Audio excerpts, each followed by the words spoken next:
சமீபத்துல த்ரிஷா அவங்க ஒரு போஸ்ட் போட்டிருக்காங்க. அந்த போஸ்ட்ல த்ரிஷா அவங்களுடைய கழுத்துல ஒரு செயின் இருக்கு.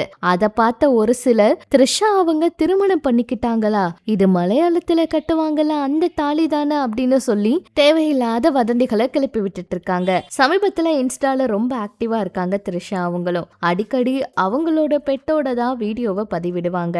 அப்படி சமீபத்துல ஒரு போஸ்ட் பதிவிட்டு இருந்தாங்க. அந்த போஸ்ட்ல பாத்தீங்கன்னா அவங்க கழுத்துல ஒரு செயின் இருந்துச்சுங்க. அந்த செயினை பார்த்த ஒரு சிலர் த்ரிஷா அவங்க எப்ப தாலி கட்டிக்கிட்டாங்க, அவங்களுக்கு திருமணம் ஆயிருச்சா அப்படின்னு இந்த செய்தியை ரொம்ப வேகமா பரப்பி விட்டுட்டு இருக்காங்க. அவங்க மலையாள முறைப்படி திருமணம் பண்ணிக்கிட்டாங்களா அப்படின்னு எல்லாம் கூட கேட்டுட்டு இருக்காங்க. அந்த போஸ்டுக்கு கீழே நிறைய பேர் த்ரிஷா அவங்கள என் அண்ணன் வாழ்க்கையை கெடுத்துறாத அப்படிங்கிற மாதிரி கமெண்ட்ஸ் எல்லாம் பண்ணியிருக்காங்க. நிறைய பேர் த்ரிஷா அவங்க மேல ரொம்பவே வெறுப்பை தான் கொட்டிட்டு இருக்காங்க. என் அண்ணனை விட என் அண்ணன் வாழ்க்கையை கெடுத்துறாத, நீங்க தான் தீய சக்தி அப்படி இப்படின்னு சொல்லிட்டு இருக்காங்க. த்ரிஷா அவங்களோட கழுத்துல இருந்த இந்த செயினை தாலின்னு சொல்லி தேவையில்லாம சமூக வலைதளங்கள்லயும் கிளப்பி விட்டுட்டு இருக்காங்க. ஆனா அது எதுவுமே உண்மை கிடையாது. பிகன்மி மீடியா வழங்கும் legends and icons awards 2026 June 20 ஆட்டம் ரைடன் கன்வென்ஷன் சென்டர்.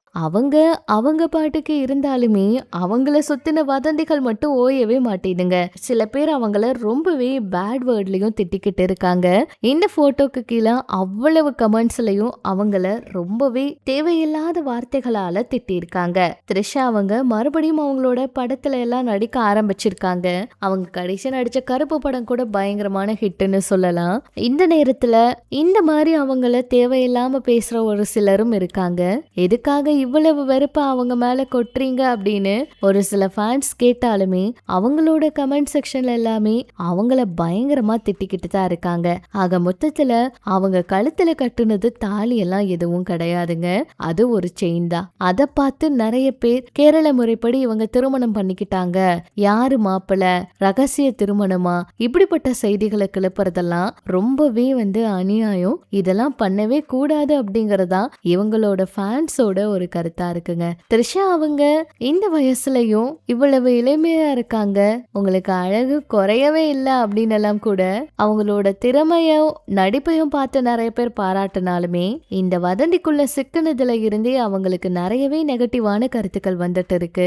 இது எல்லாத்துக்கும் சீக்கிரமா அவங்க முற்றுப்புள்ளி வச்சாங்கன்னா தான் இதுல இருந்து அவங்க மீண்டே வர முடியும். ஆனா கமெண்ட்ஸ்ல இவங்கள பயங்கரமா திட்டுறத பார்த்தா கண்டிப்பா கோவம் அவங்களே சீக்கிரமா ஏதாவது பதிலடி கொடுப்பாங்கன்னு எதிர்பார்ப்பு இருக்கு.